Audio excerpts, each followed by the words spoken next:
Another hood flap flies off. Oh, goes the 18. The 42 collects the 17 as well. The 62 upside down. Brendan Gaughan upside down as he went back in front of the pack. We're wrecked here, guys.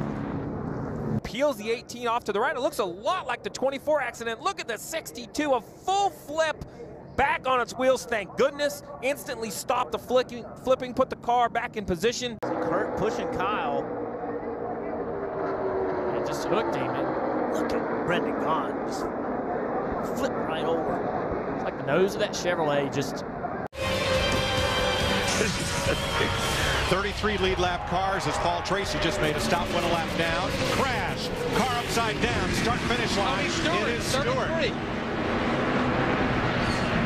Daniel Quinn in the 50 got into him. I don't see anyone else but Stewart.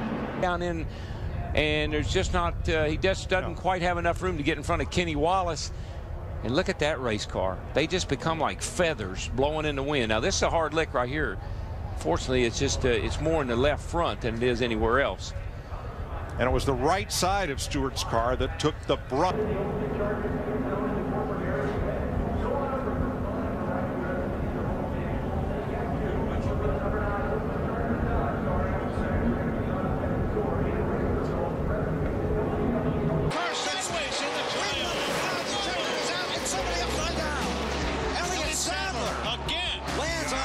And upside down and flipping up in the air, and I was on the racetrack and I drove right underneath him.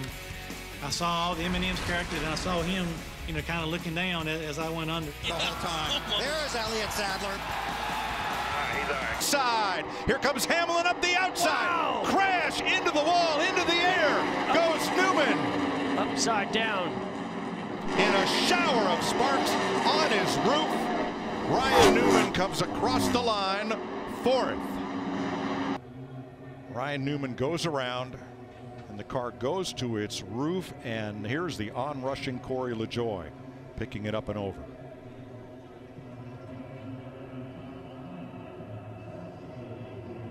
They lock bumpers. It turns Ryan Newman around. Upside down he goes. Corey LaJoie coming along, making contact. Just lifting Newman's car up and over.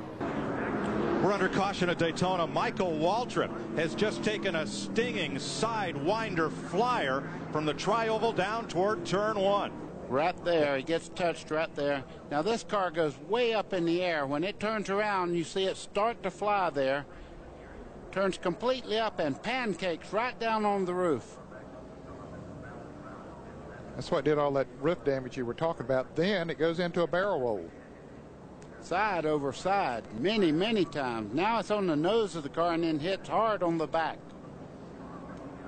That looked much like Ricky Rudd's flip here in 1984 in what was then the Busch Clash. Here, you can see the back come off the ground.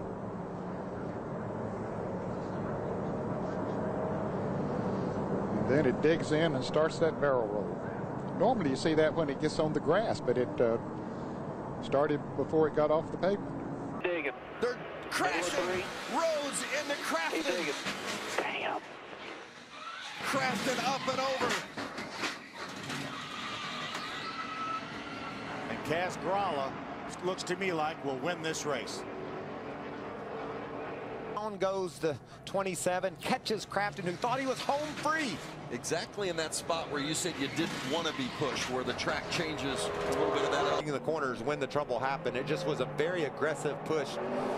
Yeah, it looked like Grant Enfinger was trying to help. Ooh, look at Matt Crafton up and over. There's Johnny Sauter up in the middle of the mess. Oh, trouble.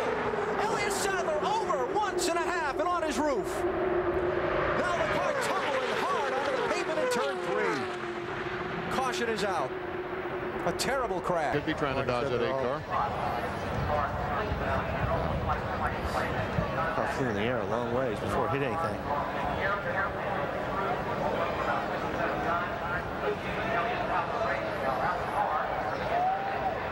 And now the banking kicks the car back to the left.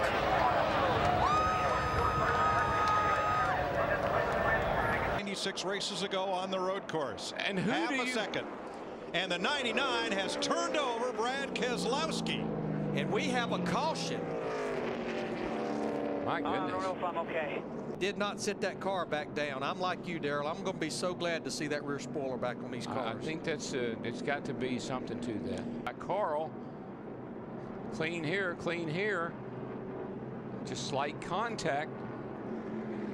Oh, look at that thing go.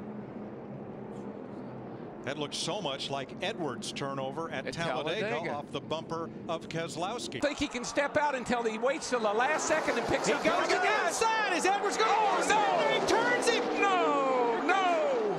Oh, and that destroyed the front end of Newman's car. No. Edwards will not make it to the flag. Oh, Brad Keselowski won this race.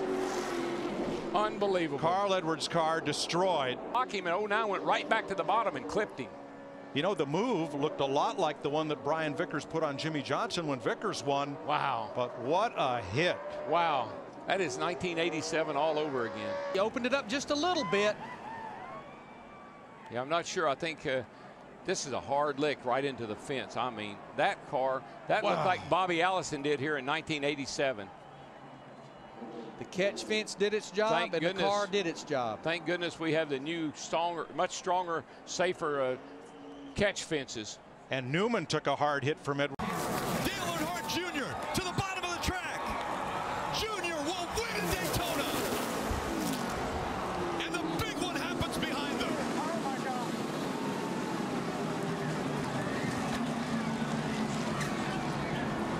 Rex starts in front. He runs in the back of the 24. Gets up on the 11. Now he's on top of the 55. And now it's just along for the ride. Watch the car stop. Watch the car stop. It gets into those poles, and it goes from, I don't know what, 180, 190 miles an hour, I'm just guessing, to a complete. According to track safety, they are attending to 3 fans in the grandstands. Some debris did get through that fence. Caution is out at Daytona at lap 15 in the Napa 300. Jeff Green, last year's runner-up, there he is climbing. He's already got his cap on. Wow. After flipping that car at 190 miles an hour, he's got a sponsor cap on and walking away. I guess he's all right. High oval. Jeff Green gets a little assistance there from behind, and you can see the car just lifting off the ground right there. It rolls several times here, but you notice the part that he's in does not really hit sideways right there. Now watch the car just lift right off the ground about here and starts to fly. I can tell you those cars on the outside, they're going, let me get by, and everybody missed him as he slides. And around she goes into Kenseth. Oh gosh. Up in the air and into the wall hard. Man, Kenseth. Man, I thought he was going to catch the catch fence back there. The way it landed was. I am not believing that. Right front. And when that happened, it just got air underneath the car. Is anybody left in this race?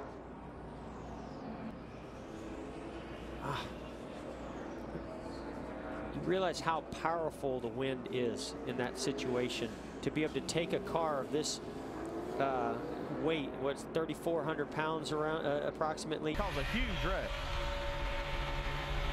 We've heard, oh, here's a car upside down. Big time crash upside down. It's Ryan Newman. See Kevin Harvick there. Marcus Ambrose. Ambrose is there, comes across. Harvick stops, and Newman's car comes to rest upside down on its roof. Tony Stewart got into the wall, but you can see it turns Ryan Newman around. As soon as it does, it's almost like that wing acts as to help to lift the car up. Lands on Kevin Harvick's hood. See that turned, that bump there. That turned Tony. Wow. You can see the car up in the air down on the inside. Unbelievable. Lands upside down.